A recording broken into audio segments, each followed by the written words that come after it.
taxer les riches, en fait, ça marche pas. Parce que si vous taxez juste les gens qui sont pas copains-copains avec l'État, les gars qui sont en dessous, et donc eux, ils partent. Et c'est eux qui sont finalement les, les, les, les disrupteurs, donc entre guillemets, les gens qui font des percées innovatives qui vous permettent de finalement gagner en valeur pour tout le monde, comme dirait Milton Friedman, et selon la théorie d'Adam Smith, de faire une percolation des richesses, là pour le coup réelles, qui n'est pas le cas quand Bernard Arnault fait son...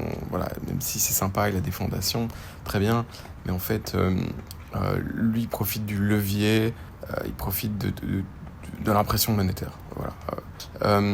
Parce que ses clients aussi en profitent. Mais voilà. Mais l'impression monétaire, c'est une hérésie. Ça ne peut pas exister. Normalement, on ne peut pas faire ça. En fait, c'est une taxe par l'inflation, c'est une taxe sur tout le monde. Donc c'est normalement, il capitalise, on capitalise ce qu'on a gagné, et puis voilà, on peut s'associer avec d'autres groupes, emprunter, mais il n'y a pas de création monétaire à partir de rien. C'est une hérésie. Donc ça, c'est invalidé par le Bitcoin, tout simplement, par une technologie.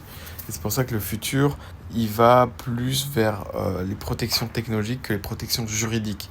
Puisque comme l'État, finalement, est connivant, bon, je dirais pas, il y en a qui iront jusqu'à dire corrompu, mais bon, c'est ce qu'un peu les gens sentent. Eh bien, on a une disruption possible, et donc l'élite de demain, c'est ces gars qui sont liés à l'IA, au Bitcoin, à l'Internet. C'est eux qui vont remplacer les Bernard Arnault qui ont des villas à la Côte d'Azur, qui ont les immeubles aux Champs-Élysées. C'est pas leurs enfants, a priori, même s'ils sont formés dans les grandes écoles, pourront pas tenir